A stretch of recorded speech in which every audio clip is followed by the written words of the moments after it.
வாரத்தில் ஒரு நாள் சனிக்கிழமை வந்துட்டு போகிறேன்னு சொல்கிறவனையெல்லாம் தமிழ்நாட்டில் தலைவனாக ஒரு நாள் ஏற்றுக்கொள்ள மாட்டான். கேட்டா 67 எம்ஜிஆர் அண்ணா வந்துட்டாரு, 77 எம்ஜிஆர் வந்துட்டாரு, அதனால 26 நான் வந்துட்டேன். பிரபலமான ஒரு பத்திரிகையாளர் ஒருத்தர் வந்து லைவ் செய்ய வந்தவர் NDTVல, அவர் பின்னாடியே ஒருத்தன் வந்து குத்துப்பாட்டுக்கு டான்ஸ் ஆடுறது மாதிரி ஆடிக்கிட்டே போய் டபார்னு தூக்கி அவர் மேல துண்டு தூக்கி போடுறாங்க.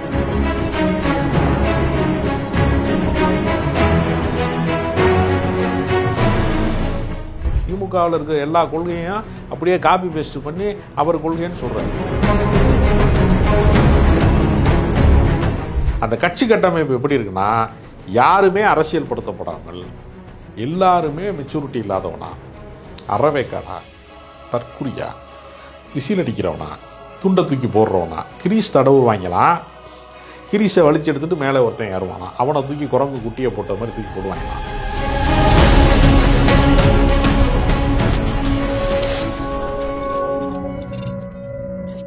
கலர்கண்ணாடி வாய்ஸ் நேயர்களுக்கு வணக்கம். இன்று நம்மோடு நேர்காணல் பேசுவதற்காக அரசியல் விமர்சகர் திருமிகு ராஜகம்பீரன் அவர்கள் நம்மோடு இணைந்திருக்கிறார். வாருங்கள், அவரோடு பேசலாம்.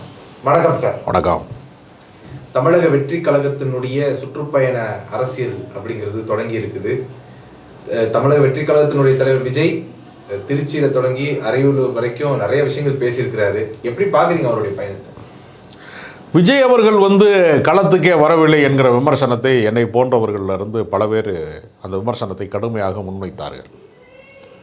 அப்படி களத்துக்கு வர வேண்டும் என்று நினைக்கிற போது கூட அந்த சினிமாக்காரனுக்கான அந்த பில்டப் குறையாம, எப்படி அவர் பரந்தூருடைய விமான நிலையம் அமைக்கக்கூடாது என்று அந்த பரந்தூருக்கு சென்றாரா, அப்போ எப்படி வந்து அவருக்கு லைவ் போட்டு அவருடைய வண்டி வாகனம் விரைந்து கொண்டிருக்கிறது, பக்கத்தில் இருக்க ஆள்லாம் கையை காட்டிக்கிட்டு இருக்கிறாங்க, டாட்டா காட்டுறாங்க, அதோ விஜய் வருகிறார், இதோ விஜய் வருகிறாருங்கிற பில்டப்பை கொடுத்தாங்களே, அதே பில்டப்பை அவர்கள் இன்னும் மாறாமல் வைத்திருப்பதற்காக தினசரி பயணம் போனால் நமக்கு வந்து எங்கே வந்து நம்ம மீதான மாயை தீர்ந்து விடுமோ, பிரம்மை தீர்ந்து விடுமோ, பில்டப்பு போயிருமோங்கிற பயத்தில் வாரம் ஒரு நாள் சனிக்கிழமை ஏதாவது ஒரு கம்பெனிக்கு வேலைக்கு போகிறான், ஐயா வாரம் ஒரு நாள் வர்றேன், மிச்ச நாள்லாம் எனக்கு வேலை இருக்குன்னு சொன்னால் கம்பெனியில் சேர்ப்பாங்களா? வாரம் ஒரு நாள் வந்து பாண்டிச்சேரிக்கு போகலாம், பார்ட்டிக்கு போகலாம், சரக்கடிக்கிறவன் போகலாம். மற்றவங்களுக்கெல்லாம் வாரம் ஒரு நாள் வந்து விடுமுறை நாள் கொண்டாட்டம் வந்து ஒரு நாள் இருக்கலாம்.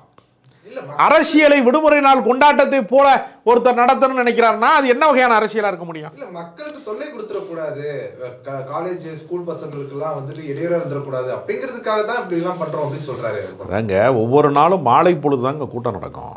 எல்லா அரசியல் கட்சி தலைவர்களும் பெரும்போது என்ன செய்வாங்கன்னா, தேர்தல் காலத்திலே மட்டும்தான் பகல் நேரத்திலே அவர்கள் பயணம் செய்வார்கள், சுற்றுப்பயணம் செய்வார்கள். அப்போ சாதாரண காலகட்டங்களிலே மாலை நேரத்து நிகழ்ச்சி, அதாவது அரங்க கூட்டமாக அல்லாமல் பொதுவெளியிலே மக்களை சந்திப்பதாக இருந்தால் கொளுத்துகிற வெயிலிலோ கொட்டுகிற மழையிலேயோ பொதுவெளியிலேயோ பார்ப்பது என்பது நடைமுறைக்கு வந்து சரியாக வராது என்று மாலை நேரத்திலே ஒரு சந்திப்பை நிகழ்த்துவார்கள். இதுதான் வழக்கம். இப்போ இவர் நினைத்திருந்தால் என்ன செய்யலாம், ஒவ்வொரு நாளும் மாலை பொழுது ஒரு நாள் சந்திக்கிறேன் என்று அவர் போயிருக்கலாம். அதை படுத்துனா எடப்பாடி பழனிசாமி வந்து போகிறாரு, இவங்கனால ஒரு மைக்கையும் ஒரு ஸ்பீக்கரையும் சரியாக கனெக்ட் பண்ணவே முடியல. கேட்டால் ஒருத்தன் வயரில் ஏறிட்டாங்கிறாங்க. ஏன் கார்லஸ் மைக்கு போட்டு வந்துருக்கலாம். எடப்பாடி பழனிசாமிலாம் கார்லஸ் மைக்கில் தான் பேசுகிறாரு. இவங்க வந்து ஏதோ ஒரு வயரை போட்டிருக்கான், எவனோ பிடிச்சி ஏறிட்டான். அது ஏனின்னு நினச்சி மேலே ஏறி அப்படியே போய் விஜயை பார்த்துட்டு வந்துடலாம் அப்படின்னு நினச்சானான்னு தெரில. ஏன்னா தாவேக்கா துண்டை தூக்கி போடுறது, அப்புறம் அந்த துண்டை தூக்கி, அது ஒரு விளையாட்டு மாதிரி இருக்கிறது. ஒரு பிரபலமான ஒரு பத்திரிகையாளர் ஒருத்தர் வந்து லைவ் செய்ய வந்தவர் NDTVல, அவர் பின்னாடியே ஒருத்தன் வந்து குத்துப்பாட்டுக்கு டான்ஸ் ஆடுறது மாதிரி ஆடிக்கிட்டே போய் டபார்னு தூக்கி அவர் மேலே துண்டை தூக்கி போடுறான். ஒருவேளை தாவேக்காக அவரை கூப்பிட்றானா என்னன்னு தெரியல. எனவே முறைப்படுத்தப்படாத, ஒழுங்குபடுத்தப்படாத ஒரு கோமாளி கூட்டத்தை போல இந்த நிகழ்வை அவர்கள் நடத்துகிறார்கள். விஜயனுடைய வாகனத்தை நகர விடாமல் தடுத்தது என்பது யாருன்னு பார்த்தா வேற கட்சிக்காரன்லாம் கிடையாது, எதிர்கட்சிக்காரன் கிடையாது, அவர் கருத்தை ஏற்காதவன் அல்ல, நாம் தமிழர் கட்சிக்காரன் கிடையாது, திமுக காரன் கிடையாது, பாஜக காரன் கிடையாது, யாருமே கிடையாது. அவன் துண்டை அவனுடைய கட்சிக்காரன், அவனுடைய ரசிகர்களே அந்த வாகனத்தை நகர விடாமல் பார்த்துக்கிட்டு 7-8 மணி நேரமாக வந்து அவர் இங்கேயே தான் இருக்கிறாரு. சில பேர் என்ன பண்ணுவான்னா, முட்டுச்சந்தில் வந்து வாகனத்தை நிப்பாட்டிக்கிட்டு போக விட மாட்டான், நம்மளை இங்கிட்டு திரும்ப விட மாட்டான். 2 பேர் வண்டிக்காரங்க சண்டை விட்டுக்கிட்டே இருப்பாங்க, பின்னாடி இருக்கிறனால ஆரன் அடிப்பாங்கல்ல. அந்த வாகன நெரிசலை அரசியல் செல்வாக்கு என்று சொல்வதற்கு வந்து நான் கூச வேண்டாமா? ஒழுங்குபடுத்தப்படாத ஒரு கூட்டம் அது. இருக்கிற கூட்டம் வந்து விஜய்க்காக தான் காத்திருந்தோம் அப்படின்னு டிவியில நேரில் எல்லாம் பேசுறதெல்லாம் நம்ம பார்க்க முடியுது. அதாங்க, அவர் ஒன்றுமே பேசலை, மைக்கு வேலை செய்யலை, ஒளிபரப்பு பண்ண முடியலை அப்படிங்கிற நிலைமை வந்துச்சுல திருச்சியில். அப்போ அவர் முகம் பார்க்க வந்த கூட்டம் தானே இது. அவருடைய குரலை கேட்டு, கொள்கையை கேட்டு, அவர் சொல்லுகிற கருத்தை கேட்டு அதன்படியாக வழிநடத்தப்பட வேண்டும். அது மூலமாக ஒரு அரசியல் கட்டமைக்கப்பட வேண்டும். மக்களை போய் அடிக்கடி சொல்கிறாரு, அண்ணா சொன்னார், அண்ணா போய் மக்களை சந்திக்க சொன்னாருங்கிறாரு. மக்களை சந்திக்கிற முறைகேடா இருக்க. நீங்க போட்ட 3 சொல்றீங்க. திமுக பல வாக்குறுதிகளை கொடுத்து அந்த வாக்குறுதிகளை நிறைவேற்றாம வச்சிருக்காங்க அப்படின்ற. ஆமாங்க, பல வாக்குறுதிகளை நிறைவேற்ற முடியல. மத்திய அரசாங்கம் நிதி தர மறுக்குது. தேசிய கல்விக் கொள்கையில் 2500 கோடி விடுவிக்க வேண்டிய நிதியை மத்திய அரசாங்கம் தர மறுக்கிறது. நமக்கு உத்தரகாண்டில் வெள்ளம் வந்துச்சுன்னா உடனே 1200 கோடியை உடனே அலாட் பண்ணுறாங்க. தமிழ்நாட்டுக்கு வெள்ளம் வந்தால் இது தேசிய பேரிடராக ஏற்க முடியாது, உங்களுக்கு வேணா 2 திருக்குறள் சொல்கிறோம்னு நிர்மலா சீதாராமன் சொல்கிறாங்க. திருக்குறள் சொன்னால் வெள்ள நிவாரணத்தில் வீடு பறிபோனவன் எல்லாமே அடிச்சுட்டு போனவனுக்கு திருக்குறள் கேட்டால் போதுமா? அவனுக்கு வயிறு பசிக்காதா? அவனுக்கு வாழ்வாதாரங்கள் பாதிக்கப்பட்டதற்கு ஒரு மீட்பு நடவடிக்கை வேண்டாமான்னு கேட்டால் அதெல்லாம் வேணான்னு சொல்கிறான். அப்போ மத்திய அரசாங்கம் தமிழ்நாட்டுக்கு கிடைக்கக்கூடிய துரோகங்கள் இருக்கிறதுல அதை பற்றிலாம் நீங்கள் பெரிய அளவில் பேசலை. சும்மா பேரளவில் என்ன பண்ணுறாருன்னா, இது நீங்கள் மந்திரி அதை பண்ணார், இதை பண்ணார், அவர் கிட்னியை திரட்டிட்டார், இவர் மணலை திரட்டிட்டார் அப்படின்னு சொல்கிறார்ல. நான் என்ன கேட்குறேன்னா, நீங்கள் ஒரு குற்றச்சாட்டை சொன்னால் அந்த குற்றச்சாட்டை நிரூபிக்கிற விதமாக நீங்கள் கள அரசியலுக்கு வர வேண்டும். கள அரசியல் என்பது ஒரு சொகுசு வாகனத்திலே பயணம் செய்து கொண்டு மேலே ஏறி பஞ்சு டைலாக் பேசிட்டு காணா போகிறது அல்ல. கள அரசியல் என்பது மக்களோடு மக்களாக அந்த பிரச்சனை தீருகிற வரைக்கும் அரசியலில் தொடர் போராட்டத்தை நிறுத்தி கொண்டே இருக்க வேண்டும். 200 வருஷமா சுதந்திரம் வேணும்னு போராடிக்கிட்டே இருந்தான். ஒரே ஒரு நாள் பரந்தூர் விமான நிலையத்துக்கு போகிறது மாதிரி, அந்த பரந்தூர் கிராமத்துக்கு போனது மாதிரி ஒரே ஒரு நாள் ஒரு விசிட் அடிச்சுட்டு சுதந்திரம் வேணும் அப்படின்னு சொல்லிட்டு எந்த தலைவன் வீட்டில் போய் ரெஸ்ட் எடுக்கலை. எல்லாருமே தங்கள் உத்தியோகத்தை விட்டு, தங்கள் வருமானத்தை விட்டு, பாரட்லா படிச்சுட்டு, பாரிஸ்டர் பட்டம் பெற்று மிகப்பெரிய உயர்ந்த பொறுப்புகளுக்கு வர வேண்டிய மிகப்பெரிய அந்தஸ்தான வாழ்க்கையை விட்டுட்டு தான் காந்தியை போன்ற பல தலைவர்கள் வந்தாங்க. ஒரு கப்பல் ஓட்டக்கூடிய வல்லமையோடு இருந்த தலைவரெல்லாம் சிறைச்சாலைக்கு போனாங்க. அப்போ இந்த போராட்டம் இல்லை, இந்திய எதிர்ப்பு போராட்டத்தை இந்தியை நான் எதிர்க்கிறேன் அப்படின்னு சொல்லிட்டு பேரறிஞர் அண்ணா போய் ரெஸ்ட் எடுக்கலை. அவர் களத்துக்கு வந்தார். மத்திய அரசாங்கத்தினுடைய அலுவலகங்களுக்கு முன்பு இந்தி இருக்கக்கூடாது என்பதற்காக மிகப்பெரிய போராட்டங்களை நடத்தினாங்க. தண்டவாளத்தில் தலைவிக்கிற போராட்டங்களை நடத்தினாங்க. சிறை நிரப்புகிற போராட்டத்தை நடத்தினாங்க. மொழி போராட்டத்தில் போலீஸை கொண்டு சுடும்போது உயிர் தியாகங்களை பல பேர் செய்தாங்க. 68 மாணவர்கள் உயிர் பலி ஆனாங்க. நூற்றுக்கணக்கான பேர் காணாமல் போயிட்டாங்க. அரசாங்கத்துக்கு எதிராக அந்த சட்ட நகலை தீ வைத்து கொளுத்துனாங்க.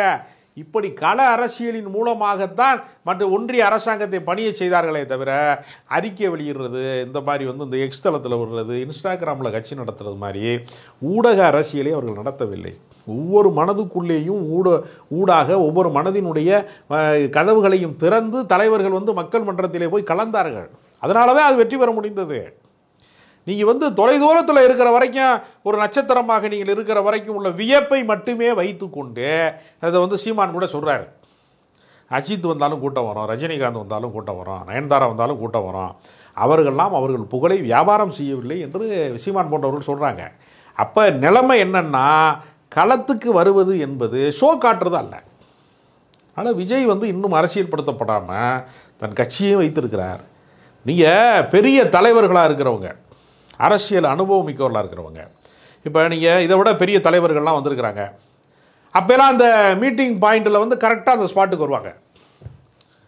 விமான நிலையத்தில் இருந்து பேரிக்காட்டை உடைச்சி அங்கேருந்து யாரையும் நகர விடாமல் பண்ணி பெரிய பெரிய ஒவ்வொருத்தன் வீட்டு மேலே இது மேலாம் ஓட்டு மேலாம் ஏறி ஓட்டையெல்லாம் உடச்சி விட்டு, ஹாஸ்பிட்டல் சீட்டை உடச்சி விட்டு, எல்லா இடத்துலையும் அத்துமீறல்களை நடத்தக்கூடிய ஒரு கும்பல், ஒரு முறையற்ற கும்பல் அப்படிங்கிறது அரசியலாக ஒரு நாளும் மாறாது. நான் என்ன கேட்குறேன், ஊடகங்கள் வெக்கம் இல்லாமல் அவர் வீட்டில் இருந்து அவர் எல்லா வாகனத்தில் ஏறினதுலேருந்து எல்லாவற்றையுமே லைவ் செய்கிறாங்கல்ல.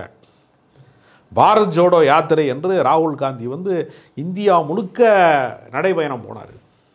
எத்தனை தொலைக்காட்சிகள் லைவ் செய்தார்கள். அதை செய்தியாக ஆக விடாமல் பல பேர் பார்த்து கொண்டார்கள். அதை விவாதமாக நடத்தாமல் பார்த்து கொண்டார்கள்.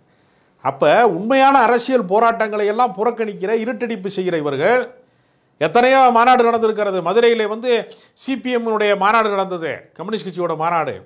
மதுரை முழுக்க செங்கொடிகள் பறந்தது. அதில் தான் கேரளாவை சேர்ந்த எம்ஏ பேபி என்பவர் பொதுச் செயலாளராக தேர்ந்தெடுக்கப்பட்டார். பல கம்யூனிஸ்ட் தோழர்கள் வந்து திரண்டாங்க. ஏதாவது லைவ் போட்டிருக்கீங்களா? அப்போ எம்ஏ பேபியை காட்டுனா, சு வெங்கடேசனை காட்டுனா உங்களுக்கு வியாபாரம் ஆகாது, மார்க்கெட்டிங் பண்ண முடியாது, டிஆர்பி ரேட்டிங் ஏறாது. விஜயை காமிச்சா டிஆர்பி ரேட்டிங் ஏறும் என்பதை தவிர வியாபார நோக்கத்திற்காக விஜய் நீங்கள் பில்டப் பண்ணி பூதாகரமாக மாற்றி அவர் எவ்வளோ பெரிய தலைவர் தெரியுமானா அவர்கிட்ட என்ன கொள்கை இருக்கிறது? திமுகவில் இருக்கிற எல்லா கொள்கையும் அப்படியே காப்பி பேஸ்ட் பண்ணி அவர் கொள்கைன்னு சொல்கிறாரு. எனக்கு இந்த இடத்துல ஒரு கேள்வி வருது. என்னன்னா, சரி விஜய் நீங்க வந்து ஒரு பொருட்டா மதிக்கல, விஜயை பார்த்து நீங்க எந்த அளவுன்னு ஒரு ரியாக்ட் பண்ணல, விஜய் இன்னும் அவ்வளோ பெரிய ஆளுமையா எங்களுக்கு தெரியல அப்படின்னு நீங்க எல்லாம் சொல்றீங்க. ஆனா நீ திமுகவுடைய மூத்த தலைவர்கள் பல பேர் விஜய்க்கு ரிப்ளை கொடுக்குறாங்க. அவர் போக்கஸ் அவங்க பக்கம் திரும்பி இல்ல, அவரு இல்லாதெல்லாம் சொல்றாரு. திருச்சிக்கு எதுவுமே செய்யலைங்கிறாரு திமுக. திருச்சியில் வந்து ஒரு மிகப்பெரிய பிரம்மாண்டமான, இதுவரைக்கும் எந்த ஊர்லையுமே இல்லாத பஞ்சப்பூர்னு சொல்லக்கூடிய ஒரு பகுதியில் ஒரு பிரம்மாண்டமான விமான நிலையத்தை விட பெரிய ஒரு பேருந்து நிலையத்தை வந்து கட்டுமானம் செய்து திறப்பு விழா நடத்தியிருக்கிறாங்க. அப்போ எதுவுமே செய்யலைன்னு எப்படி சொல்ல முடியும்? நீங்கள் ஒவ்வொரு ஊர்லேயுமே கட்டப்பட்டிருக்கக்கூடிய மேம்பாலங்கள், சாலை வசதிகள், கட்டமைப்புகள், மாவட்டந்தோறும் மருத்துவ கல்லூரிகள், ஆரம்ப சுகாதார நிலையங்கள், 1 கிலோமீட்டருக்கு ஒரு அரசு பள்ளிக்கூடம் என்று எவ்வளவோ கட்டமைப்புகளை வந்து திமுக அரசாங்கம் செய்திருக்கிறது.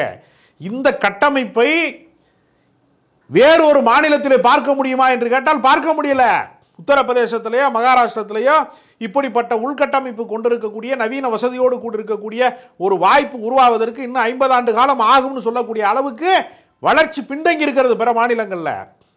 நீங்கள் அதெல்லாம் ஒப்பீட்டு அளவில் பார்க்கணும். நீங்கள் சும்மா போகிற போக்கில் வந்து தமிழ்நாடு வந்து வளர்ச்சியை அடையலை என்று சொல்வது இருக்குல்ல, அது நலத்திட்டங்களை செய்யலைன்னு சொல்கிறது இருக்குல்ல. இன்றைக்கி கூட அண்ணாவினுடைய பிறந்த நாளை ஒட்டி ஆதரவற்ற குழந்தைகளுக்கு மாதம் 2000 ரூபாய் வழங்குவோம் என்று அவர்கள் வந்து இன்றைக்கி முதலமைச்சர் சொல்லியிருக்கிறார்.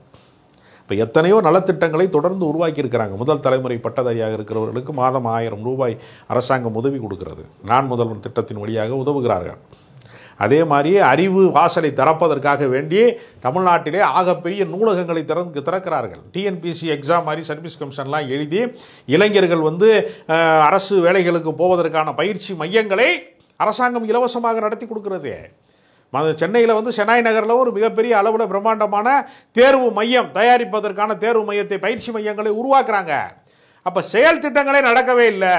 ஒன்றுமே நடக்கலைன்னா நீங்கள் செய்தி வாசிக்கிற பழக்கம், அதாவது நீங்கள் உங்களுக்கு செய்தி தெரியலையா? ஒன்றுமே நடக்கலைன்னு எப்படி சொல்ல முடியும்? அரசின் தவறுகளை சுட்டி காட்டுங்க. சுட்டி காட்டுவது பெரிதல்ல. மணல் கொள்ளை நடக்கிறது என்று நீங்கள் குற்றச்சாட்டு சொன்னால் மணல் கொள்ளையை தடுப்பதற்கான போராட்டத்தை அறிவித்தா தான் அவனை அரசியல் கட்சியாக நம்புவான். போகிற வாக்கில் வந்து என்னத்தையாவது புலம்பிட்டு போனேன்னு வச்சுக்க. செட்டிநாட்டில் வந்து ஒரு பெரிய சீர்வரிசைகளை வைத்துக்கொண்டு ஒரு செட்டிநாட்டு அரசர்னு சொல்லக்கூடிய ஒரு நகரத்தார் சமூகத்தை சேர்ந்த ஒரு செட்டியார் சீர்வரிசைகளை பூரா பிரம்மாண்டமான பங்களால் வச்சுட்டு ஏதாவது ஒரு குறை கண்டுபிடிங்கள், உங்களுக்கு பல லட்சம் பரிசு தருகிறேன், 10 லட்சம் பரிசு தர்றேன் அப்படின்னு சொல்லிட்டார். எல்லாமே இருக்குது, அந்த பொருட்கள் இல்லாதே இருக்குது. எல்லா வகையான அற்புதமான தேக்கில் செய்யப்பட்ட மர நாற்காலிகளில் தொடங்கி கலை அலங்கார பொருட்கள்லேருந்து, பர்மாவிலேருந்து வரவழைக்கப்பட்டதுலேருந்து எல்லா நவீன சீர்களும் இருக்குது. பாத்திரங்கள் இருக்குது, நகை இருக்குது, அது இருக்குது, எல்லாமே இருக்குது, பீரோ இருக்குது. குறை சொல்வதற்கு வாய்ப்பே இல்லை அப்படின்னு சவால் விடுறார். ஒரு வயசான கிளவி வந்துச்சு, அப்படி சுற்றி பார்த்துட்டு என்ன சீர் வச்சுருக்காங்க, ஈர் வழியை காணான்னுச்சு. அதுக்கு 10 லட்ச ரூபா பரிசை கொடுத்துட்டாங்க. அந்த இடத்துக்கு தான் விஜய் இருக்காரே தவிர நிறைகளை பேசுவதற்கு மனமில்லை. குறைகளை பேச வர்றாரு. கேட்டால் 67 எம்ஜிஆர் அண்ணா வந்துட்டாரு, 77 எம்ஜிஆர் வந்துட்டாரு, அதனால 26 நான் வந்துட்டேன். இதெல்லாம் நம்பரு. அண்ணாவின் உழைப்பு உங்களிடம் இருக்க வேண்டும், எம்ஜிஆரின் உழைப்பு உங்களிடம் இருக்க வேண்டும். இருந்தால் தான் வர முடியும். வாரத்தில் ஒரு நாள் சனிக்கிழமை வந்துட்டு போகிறேன்னு சொல்கிறவனையெல்லாம் தமிழ்நாட்டில் தலைவனாக ஒரு நாள் ஏற்றுக்கொள்ள மாட்டான். ஓகே, இப்ப நீங்க எல்லாரும் என்ன சொன்னீங்க, பாஜகவை வந்து அவர் எதிர்க்கிறதே இல்லை, பாஜகவை வந்து ஒரு சாஃப்ட் ஒன் டீல் பண்றாரு அப்படின்னு. ஆனா பேசும் பொழுது டீலிமிட்டேஷன்ஸ் பத்தி பேசியிருக்கிறாரு, ஓட் ஷோர் பத்தி பேசியிருக்கிறாரு. இப்படி எல்லா விஷயத்தையுமே அட்ரஸ் பண்ணி பிஜேபி விமர்சனம் பண்ற வேலையும் விஜய் பண்றாருன்றப்ப ஒரு நல்ல வரவேற்பை பார்க்க வேண்டியதானே? இல்லை, எப்போவுமே ஒரு அரசியல் கட்சி விமர்சனத்தை கண்டு அஞ்சாது. விமர்சனத்தின் வழியாக என்ன தாக்கத்தை நீங்கள் உண்டாக்குகிறீர்கள் அப்படின்னு ஒன்று இருக்கு.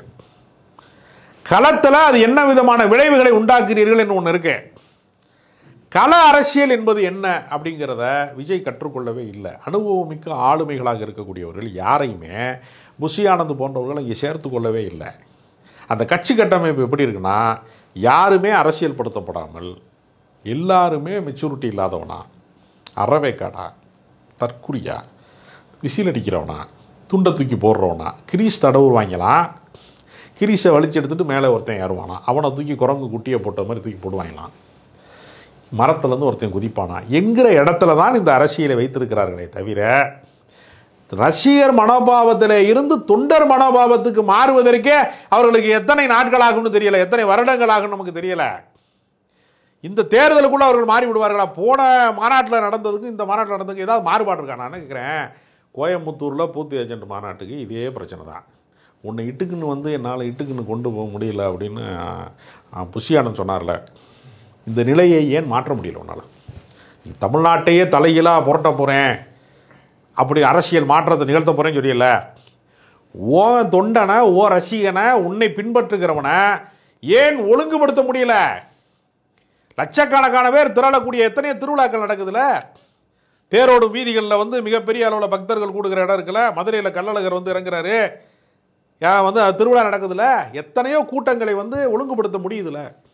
உங்களால் ஏன் ஒழுங்குபடுத்த முடியலைன்னா, ஒழுங்கற்ற கூட்டத்தை, ஒரு கும்பலை, கூட்டம் சொல்ல மாட்டேன், ஒழுங்கற்ற கும்பலை நீங்கள் வைத்திருக்கிறீர்களே தவிர உங்களால் ஒரு நெறிப்படுத்தப்பட்ட அரசியல் படுத்தப்பட்ட தொண்டர்களை உருவாக்க முடியவில்லை என்கிற தோல்வியை விஜய் ஒப்புக்கொள்ள வேண்டும்.